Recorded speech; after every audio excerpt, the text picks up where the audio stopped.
Very good morning, children. You're most welcome again. Just we are studying when the partner is died. My dear children, any one of the partner died from the firm, how his share of capital and whatever the things just he has to get.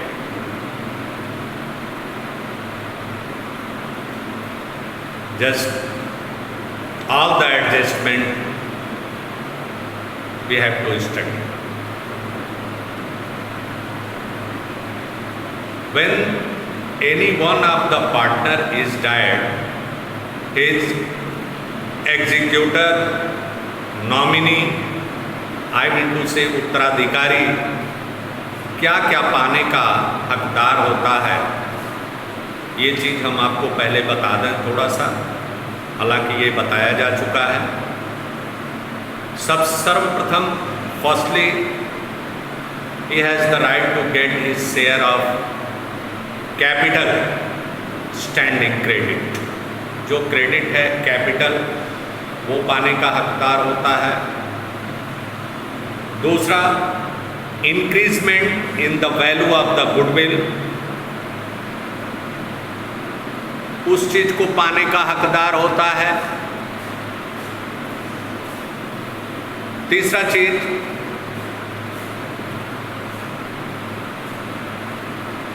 His share of profit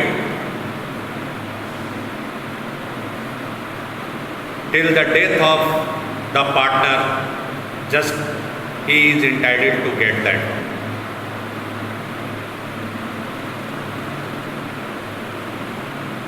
He has the right to get any reserve and profit and loss account, ये भी अगर जो चीज़ें हैं तो उसमें उसका अधिकार होता है पाने का। तीसरा चीज़, ये सारे कुछ इसके पार्टनर्स कैपिटल अकाउंट में जो डिसीज्ड पार्टनर है क्रेडिट किया जाता है।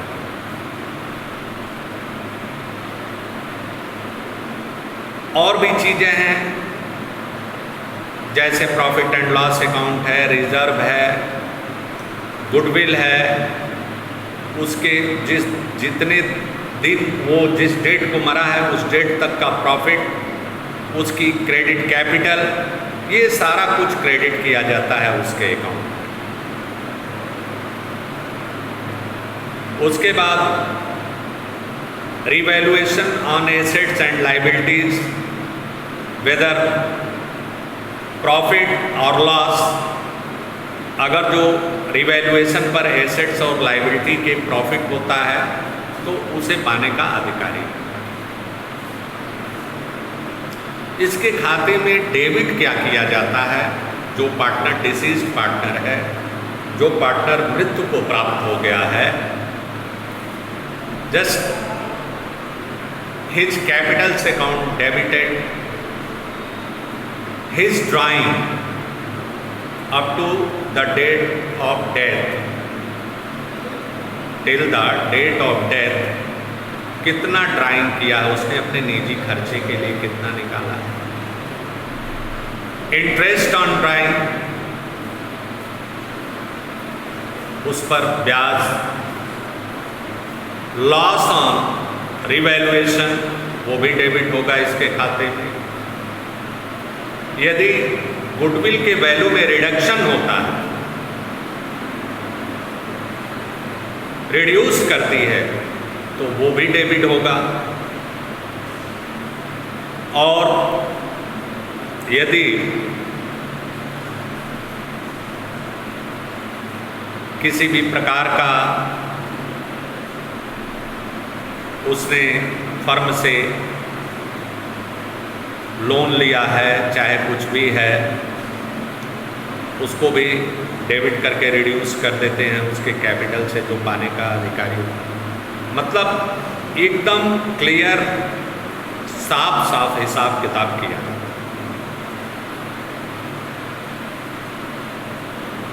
किसी भी प्रकार का एक्सपेंस हुआ यदि बैलेंस शीट में दिखाया जा रहा है तो वो भी डेबिट किया जाता है, जो डिसीज पार्टनर। अब हम आज जो पढ़ेंगे, कल हमने वीडियो में भेजा था आप लोगों के लिए, calculation of profit on time basis. Yes, today we have to study how to calculate the profit till the death of the partner on sales basis or turnover basis. My dear children, with the example I would like to tell you.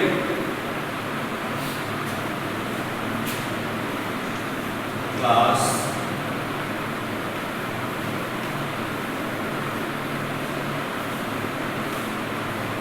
just you can calculate the profit till the death of the partner on sales basis or turnover basis. On sales basis or turnover basis. Or turnover basis.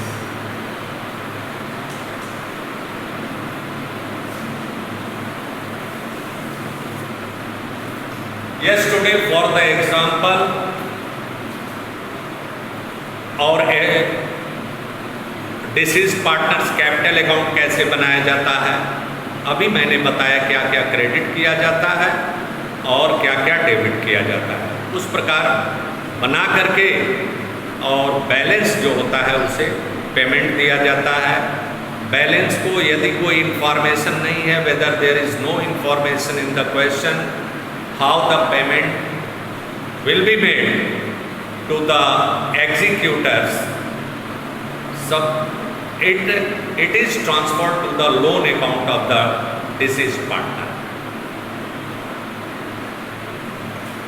And now this one is the topic on sales basis or turnover basis. Two methods given calculating the profit till the death of the partner. That is the two method.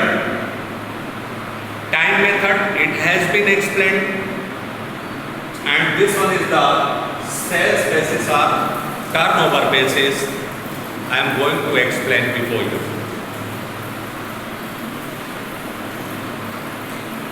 Suppose that for example X, Y, Z three partners, X, Y, Z three partners sharing their profit in the ratio of 3:2:1.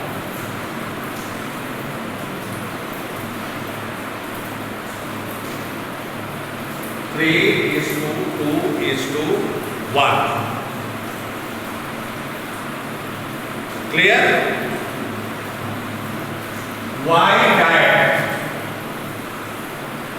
Y died on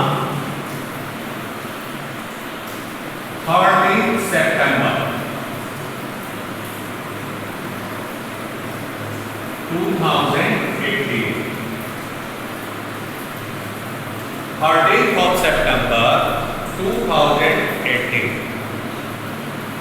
Information given on the sales basis. This share of profit, this one given in the partnership deal, this share of profit till the death of partner will be calculated on the turnover basis, on the sales basis. So how this one will be calculated, my dear? कैसे ये calculate किया जाएगा? ये कहा जा रहा है question में कि जो Y की मृत्यु हुई है उसका जो शेयर ऑफ प्रॉफिट है उस डेट तक वह सेल्स बेसिस पर या टर्नओवर बेसिस पर कैलकुलेट किया जाएगा। Suppose that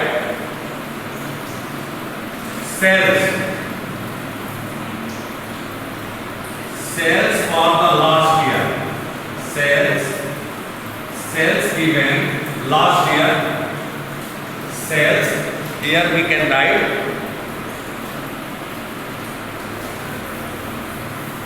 sales 31st March 2018, 31st March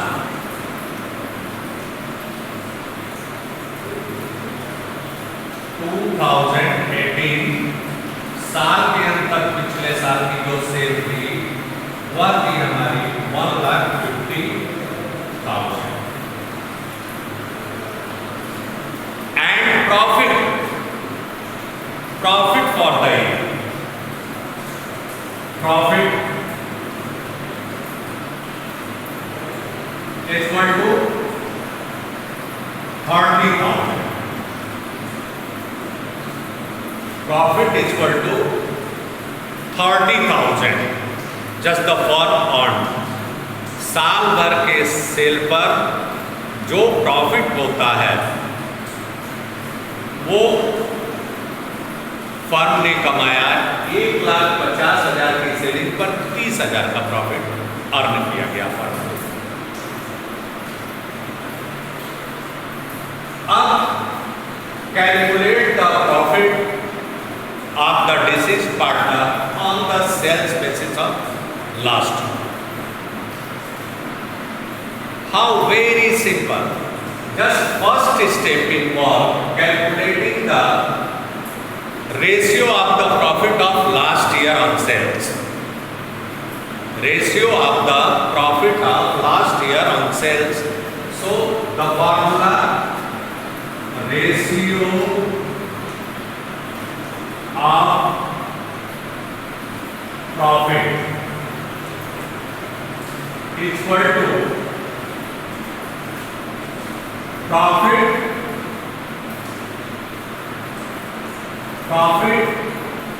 last year upon sales last year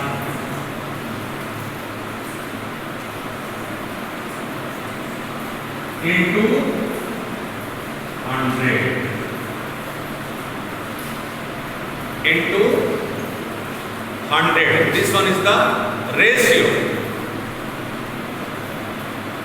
This is the ratio. So this way you can calculate this one. Profit of the last year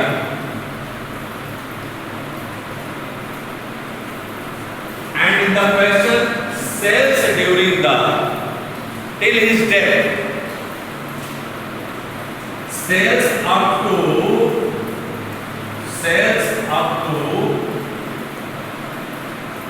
30 September, 30 of September is equal to 60,000। Question में ये भी दिया गया है कि sales जो है 30 सितंबर तक फर्म का 60,000 है। अब जो डिसीज्ड पार्टनर है, जो पार्टनर मर गया है, उसका प्रॉफिट कैसे कैलकुलेट करेंगे सेल्स बेसिस पर। तो आपने रेशियो निकाला पिछले साल का प्रॉफिट है आपका 30,000 upon sales 1,50,000 into 100 ratio 2 0 cancel 2 0 cancel 2 0 cancel 2 0 cancel 5 6 40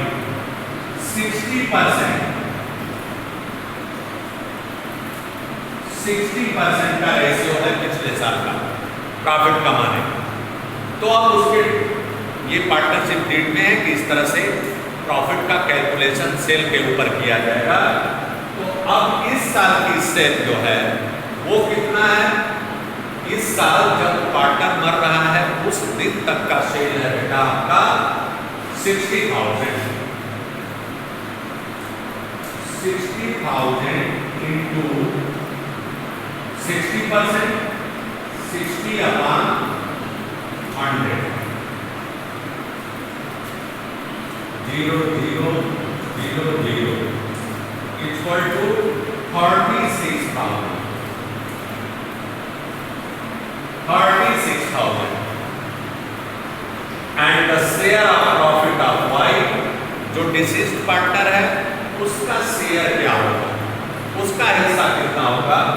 36 into 2/6, 6 40 equal to 12,000। 12,000 credited to his capital account as profit and loss suspense account. Because of that, there is no information given in the question, just the new ratio of the existing partner। यदि इन लोगों का new ratio होता तो हम sacrificing ratio करते, जो कल मैंने बताया था पिछले वीडियो में, और ये लोग अपने गेनिंग रेशियो में जो जिस तरह से वाई सैक्रिफाइस करेगा, जितना जितना शेयर ये लोग गेन करेंगे, अपने गेनिंग रेशियो में इस प्रॉफिट को कंपनसेट करें।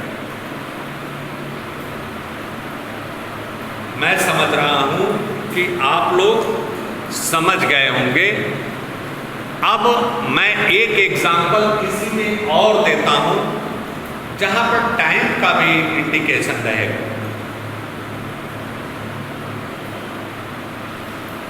फर्ज करो, assume that in the question, same question, X, Y, Z are partners sharing profit in the ratio of 3:2:1। Y died on 13 September 2018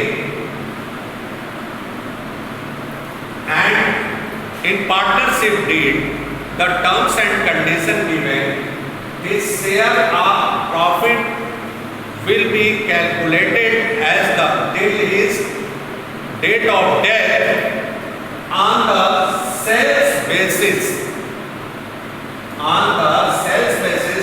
और टर्नओवर बेसिस। यदि कोई पार्टनर मर जाता है तो उसके प्रॉफिट का कैलकुलेशन इस प्रकार किया जाएगा। यदि ऐसा दिया गया है तो ये बताइए हम कैसे करेंगे।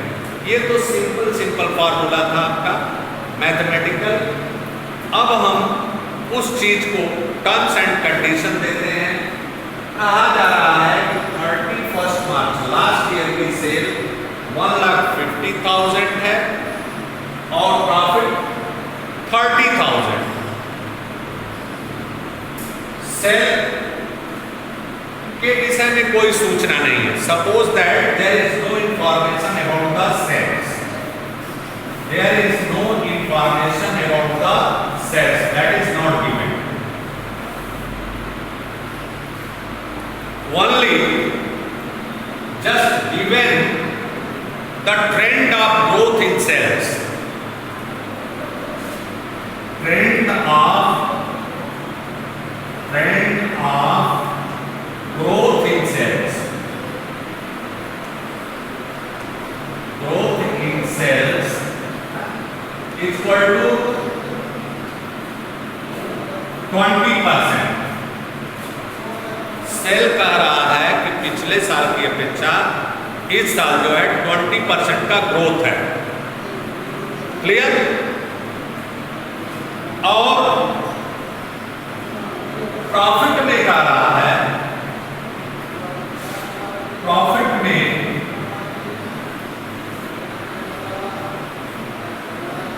D growth reduced by 10%।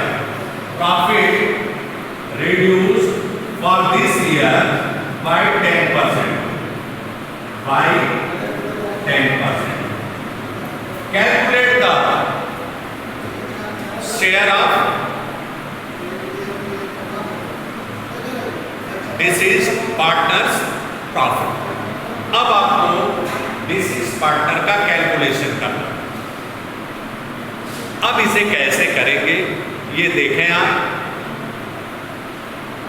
Ratio, सबसे पहले तो रेशियो हमने रेशियो ऑफ प्रॉफिट निकाल दिया, कितना है 60%। क्लियर।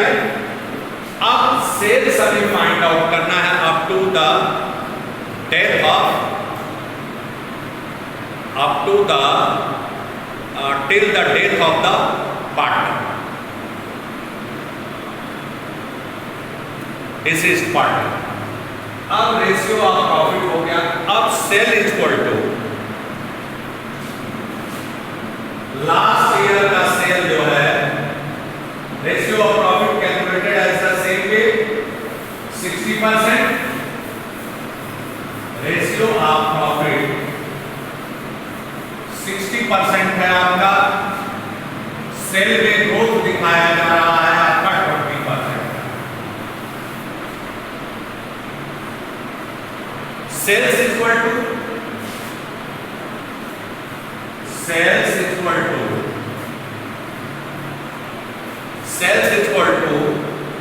पिछले साल का सेल है 1,50,000, 1,50,000 into information given in the question 20% trend of growth है 20% का अपॉन 20%, 20 अपॉन 100